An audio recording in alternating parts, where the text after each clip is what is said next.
আলহামদুলিল্লাহ, এটা আমার মনে হয় এই বছর যত মাহফিল করেছি এই মাহফিলটা ব্যতিক্রম, যেখানে স্পষ্টভাবে বলা আছে তন্ত্র মন্ত্রের দিন শেষ, কোরআন সুন্নাহ বাংলাদেশ ইনশাআল্লাহ আজিজ।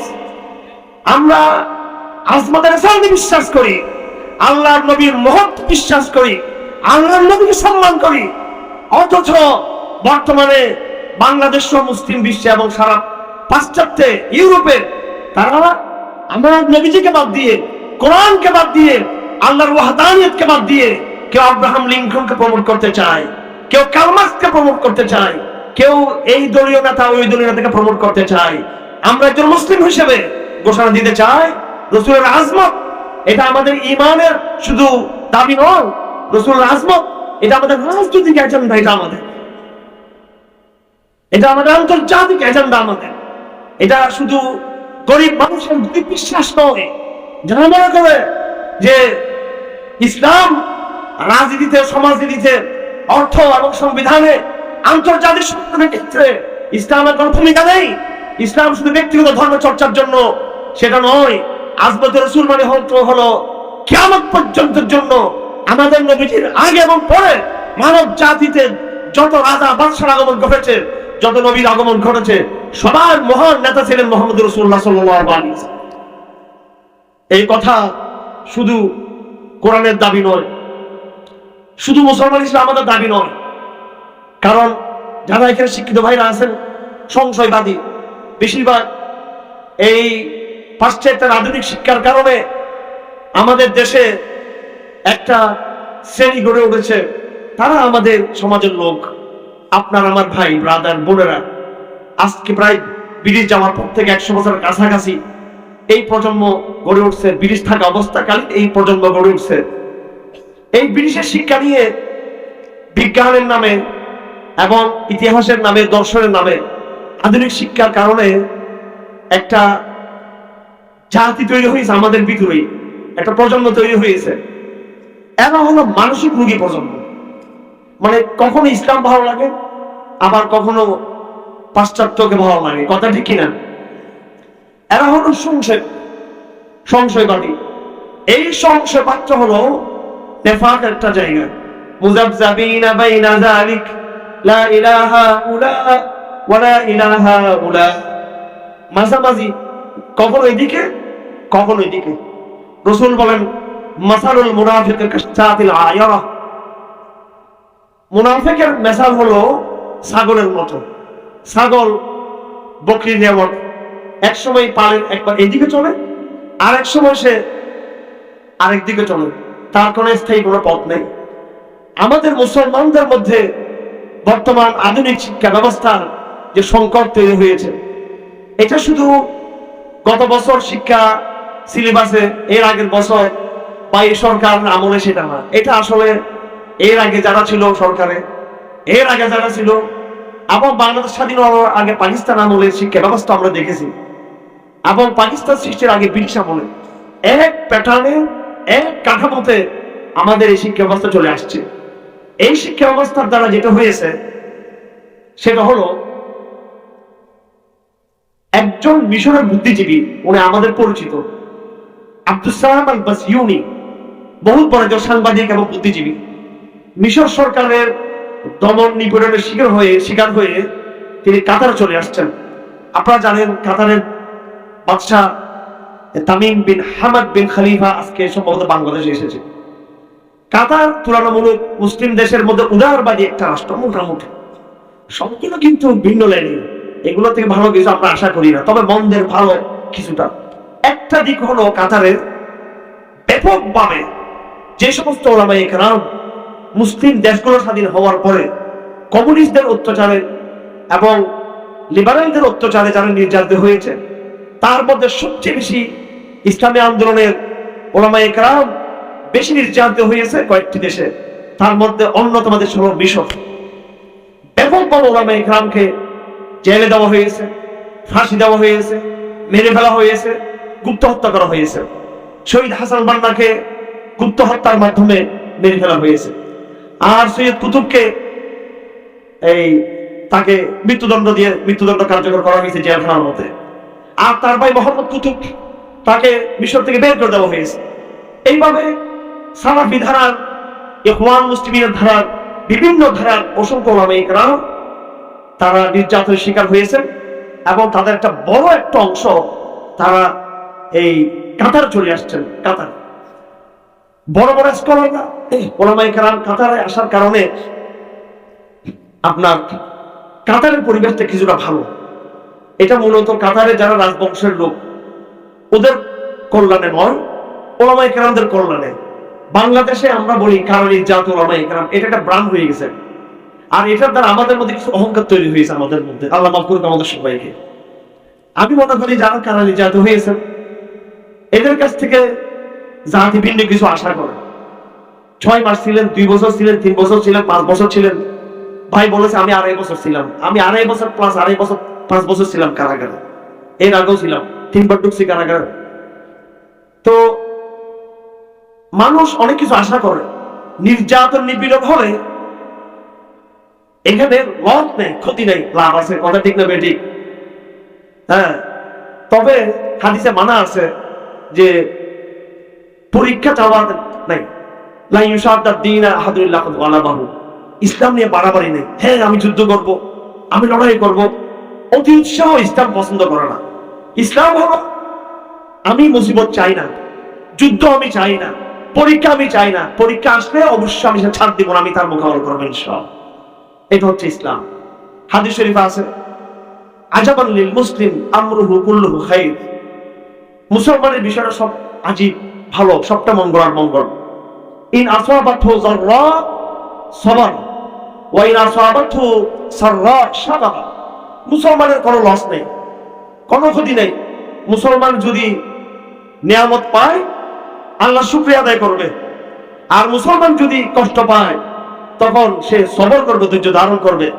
আল্লাহ পাক কারাগারে যে সমস্ত আমাদের মুজাহিদিন ভাইরা আছে, ওলামায়ে কেরাম আছেন, বাংলাদেশ, সৌদি আরব, পাকিস্তান, হিন্দুস্তান, চীন এবং অন্যান্য বিশ্ব সহ যেখানে মুসলমানরা নির্যাতিত আছে, আল্লাহ পাক তাদের সকলকে কারাগার থেকে মুক্ত করুন আল্লাহ পাক সুবহানাহু ওয়া তাআলা।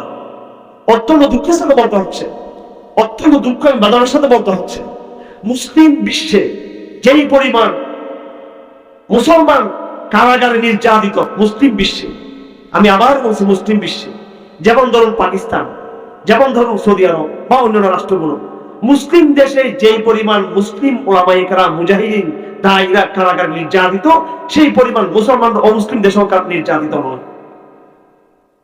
কিছু কিছু অমুসলিম দেশ সেখানে ব্যাপকভাবে মুসলমান নির্যাতিত, যেমন চীনে এমন এমন এলাকা আছে পুরো শহর জেলখানা।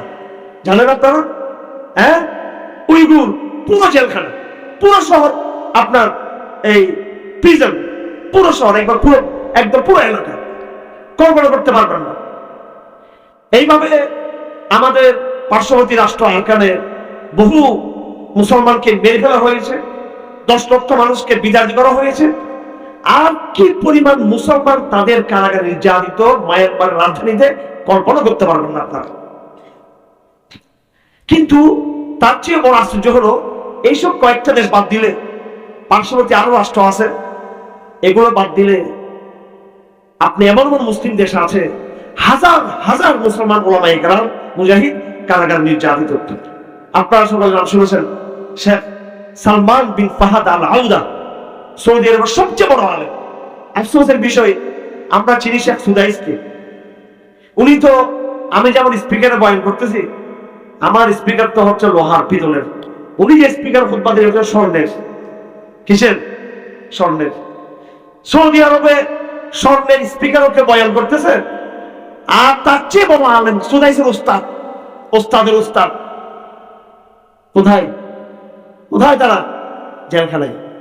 এই আজমত সাহাবার কনফারেন্স থেকে আমরা বাংলাদেশ সরকার সহ মুসলিম বিশ্বকে, এবং আজকে যে কাতারের প্রেসিডেন্ট এসেছেন তার কাছ থেকে আমরা আশা করি যে বাংলাদেশ এবং কাতার যৌথভাবে মিলে ফিলিস্তিনের যে সমস্ত আল্লাহর দ্বীনের শারদুল সৈনিক মুজাহিদিনরা এবং ওলামায়ে কেরাম ইসরায়েলের কারাগারে বর্বর জীবন যাপন করতেছে, এই মুসলিম বিশ্বের 2 শাসকের দায়িত্ব হলো আগামীকাল পরশু তারা যে ঘোষণা দিবেন, সেই ঘোষণাতে তারা অবশ্যই তেল আবিব এবং ইসরায়েলের শহরগুলোতে আমাদের যে সমস্ত মুসলমান মা এবং বোনেরা এবং আমাদের যে সমস্ত পুরুষেরা, ওলামায়ে কেরাম, মহিলা এবং পুরুষ যারা বন্দী আছেন, আমি আশা করব এই কাতারের প্রভাবশালী নেতার কাছ থেকে এবং তার পাশাপাশি আমাদের দেশে যারা দায়িত্বে আছেন সরকারে, তারা যৌথ ঘোষণার মাধ্যমে তারা দাবি দিবেন এই ইসরায়েলের কারাগার থেকে যেন আমাদের সমস্ত মুসলমান মা বোন এবং যারা পুরুষ রয়েছেন তাদেরকে যেন ছেড়ে দেওয়া হয়। আপনারা একমত কি এটার সাথে? আপনারা আজকে একটা গুরুত্বপূর্ণ সন্ধিক্ষণে এটা অনুষ্ঠান হতে যাচ্ছে। মুসলিম বিশ্বের একজন গুরুত্বপূর্ণ শাসক আমাদের দেশে এসেছেন। আমরা তার দৃষ্টি আকর্ষণ করছি প্রথমত ফিলিস্তিন সম্পর্কে, 2 নম্বরে আমরা তার দৃষ্টি আকর্ষণ করছি এই মায়ানমারের নির্যাতিত মুসলমানদের সম্পর্কে, যে তিনি যেন একটা বাংলাদেশ সরকারকে সাথে নিয়ে একটা কার্যকরী পদক্ষেপ তারা যেন গ্রহণ করেন। আমি এই কথা এই জন্য বলছি, যদি পাকিস্তান রাষ্ট্রের প্রধানমন্ত্রী বা প্রেসিডেন্ট আমি এই কথা বলতাম না, বা মিশরের রাষ্ট্রপ্রধান রাষ্ট্র আমি বলতাম না, এমনকি সৌদি আরবের রাষ্ট্র বলতাম না। হয়তো আমি জানি, আপনারা জানেন যারা শিক্ষিত ভাইরা আছেন, কাতার বর্তমান মুসলিম বিশ্বের অর্থনৈতিক পরাশক্তি, মুসলিম বিশ্বের অর্থনৈতিক পরাশক্তি। সাথে সাথে কথা বলে দিচ্ছি, আমরা কে পরাশক্তি অর্থনৈতিক সামরিকভাবে, কে পরাশক্তি, কে বড় বড় শেখ, ওইসব আমরা জানি না। আমরা শাসক গোষ্ঠীকে স্মরণ করে দিতে চাই, এই যে কথাগুলো বললাম এগুলো আমাদের উপর করুণা নয়, এগুলো আমাদের উপর ihsan নয়, বরং বাংলাদেশের শাসক গোষ্ঠী এবং কাতারের শাসক গোষ্ঠী এরাও তো নিজেদেরকে মুসলমান দাবি করে, কথা ঠিক নয় বেঠিক? সুতরাং মুসলিম বিশ্বের কল্যাণে তারা যদি উদ্যোগ নিতে চায়, এটা আমাদের উপর ihsan নাকি তাদের নিজেদের উপর ihsan? নিজেদের উপরে। তো আমি আশা করব ভালো কোনো কিছু একটা হবে এবং বাংলাদেশের উচিত শক্তিশালী মুসলিম বিশ্বের সাথে সম্পর্ক কায়েম করা। বর্তমানে মুসলিম বিশ্বে কিছু শক্তিশালী রাষ্ট্র আছে, আমি মনে করি বাংলাদেশ যদি এদের সাথে সম্পর্ক উন্নয়ন করে, কালা পাগড়ি যেটা আছে এটা দেখলে ভয় পাই, কালা পাগড়ি যারা আছে মূর্খ না, গন্ড মূর্খ না, আনাড়ি না, কথা ঠিক কিনা? কথা ঠিক কিনা? এরা তোমাদের চেয়ে স্মার্ট, তোমাদের চেয়ে আমি চতুর, তোমাদের চেয়ে আমি শিক্ষিত। এরা না হলে পৃথিবীর একটা পরাশক্তিকে কখনো পরাজিত করতে পারতো না। তোমরা 50টা মুসলিম বিশ্ব মিলে আমেরিকার পা চাটতেছ, আর এই হুজুররা আমেরিকাকে পা চাড়িয়েছে তাদের পায়ের তলে। তাদেরকে তোমরা বলো খেয়ে ব্যাকডেটেড, অশিক্ষিত, মূর্খ ওই কথা বলো। আজকে প্রমাণ হয়ে গেছে যাদেরকে তোমরা হুজুর বলেছিলে, মোল্লা বলেছিলে, আজ সে মোল্লাতন্ত্রের বিজয় হয়েছে এবং সে বিজয় শুধু সামরিক বিজয় নয়, তাদের পন্থার বিজয় হয়েছে, তাদের শিক্ষার বিজয় হয়েছে, তাদের কূটনৈতিক মনোদের বিজয় হয়েছে তাদের, কথা ঠিক কিনা? সুতরাং বাংলাদেশে যারা মিস্টার আসো, এই যে যারা আছো বাংলাদেশে যারা নিজেদেরকে খুব অনেক ভাবো, তারাও এখান থেকে শেখার চেষ্টা করো কিভাবে নিজেদের সক্রিয়তা বজায় রেখে নিজেদের বিজয়কে ছিনিয়ে আনা যায়, কিভাবে পরাশক্তিগুলোকে নিজের পায়ের তলে অবরোধ করা যায়। এজন্য মুসলিম বিশ্বের 2 জন শাসক এখন বাংলাদেশে আছে, আমাদের দেশ এবং কাতারের দেশের। এটা বাংলাদেশের জন্য একটা সুবর্ণ সুযোগ, কথা ঠিক কিনা? এজন্য আমরা পরামর্শ দিতে চাই, আমাদেরকে তো সন্দেহ করে সবাই যে আবেগী, কি বলে আবেগী, আমাদের নিজেদের লোক বলে আবেগী। আমাদেরকে যারা আবেগী বলে তারা নিজেরা আবেগী, কারণ আমাদের বিবেক বুদ্ধি আছে আলহামদুলিল্লাহ, আল্লাহর রহমতে আমরা চিন্তা করি। আপনাদের কি বিশ্বাস আছে? চাপাবাজি না ভাই, চাপাবাজি ছাড়া বলতেছি। পাগড়ি তো দেখছেন আপনারা, ঠিক আছে পাগড়ি বললাম, রাষ্ট্র চালাতে পারবো যে আমি নিজের কথা বলতেছি আলহামদুলিল্লাহ, আল্লাহর ভরসা করে। হ্যাঁ, এটা বিশ্বাস আছে না আপনাদের? আপনাদের শিক্ষামন্ত্রী নোবেল ভাই আমাদের চট্টগ্রামের একসাথে, আমরা এখন পারিবারিক ভাবে চট্টগ্রামে, আল্লাহ আমাকে অহংকার থেকে রক্ষা করুক। আমি কোনো কথা এখানে পারিবারিক পরিচয় দেওয়ার জন্য আসিনি, ওনারা সবাই চিনে আমাদের পারিবারিক পরিচয়, আমার দাদাদের পরিচয়। অহংকার করলে লাভ নাই। আমাদের নবীজিকে যখন হুনাইনের যুদ্ধে মুশরিকরা আক্রমণ করলো, তায়েফের যাওয়ার পথে হুনাইনের যুদ্ধের সময় তীর ধনুক দিয়ে আক্রমণ করলো, সাহাবায়ে কেরাম প্রথমেই পরাজিত হয়ে গেছিলেন, কথা ঠিক কিনা? আমার রাসূল একাই মদানি ঠিক ছিলেন, ডাক দিয়েছেন আনান নবিয়্যুল লা কাযিব, আনান নবিয়্যুল লা কাযিব, আনা ইবনে আব্দুল মুত্তালিব। আমার ভাইয়েরা, হে বাঙালি মুসলমান, হে ওলামায়ে কেরাম, আপনাদের পা ধরে একটা কথা অনুরোধ করতে চাই, আপনারা কখনো হীনমন্যতার শিকার হবেন না, কখনো ইনফ্যাক্ট কমপ্লেক্সের শিকার হবেন না, নিজেকে ছোট মনে করবেন না।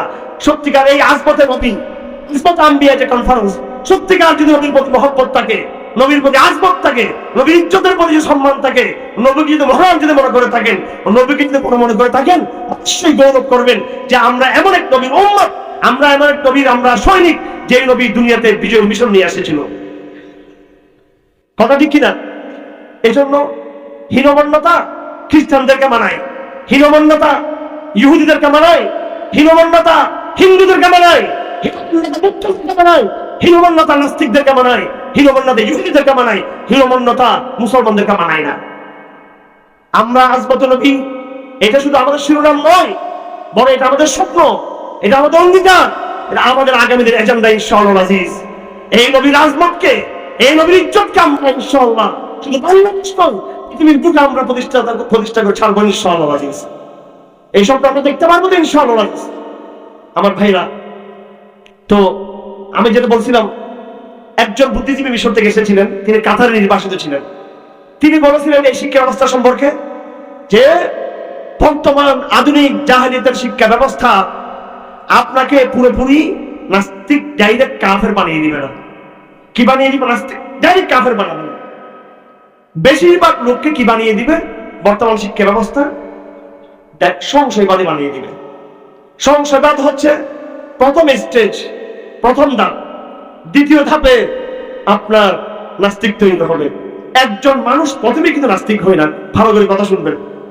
আমাদের দেশে নাস্তিকদের উৎপাত বেড়ে গেছে, বাড়তে বাড়তে বাড়তে বাড়তে এমন পর্যায়ে চলে গিয়েছিল 2013 সালে তারা মনে করেছিল বাংলাদেশ নাস্তিকদের বাংলাদেশ। হ্যাঁ, সবুজ বাংলাদেশ, নাস্তিকের বাংলাদেশ। সামনে তারা কোনো প্রতিরোধ দেখে নেই। তারা মনে করেছিল না বাংলাদেশটা নাস্তিকদের বাংলাদেশ। আলহামদুলিল্লাহ, নাস্তিকরা যখন নাকি তাদের জানান দিল, শাহবাগ প্রতিষ্ঠা করলো এবং সমস্ত ওলামায়ে ভীতু সন্ত্রস্ত হয়ে গেলেন। দিন দিন তাদের স্রোত বাড়তেছিল, তাদের প্রভাব বিস্তার হচ্ছিল। বাংলাদেশের সমস্ত মিডিয়া তাদের পক্ষে চলে গিয়েছিল। আপনাদেরকে মনে আছে? সকল বুদ্ধিজীবী তাদের পক্ষে অবস্থান করেছিল। রাষ্ট্রপতি তাদের পক্ষে বিপক্ষ ছিল। পরে রাষ্ট্র তাদের পক্ষে চলে গেল।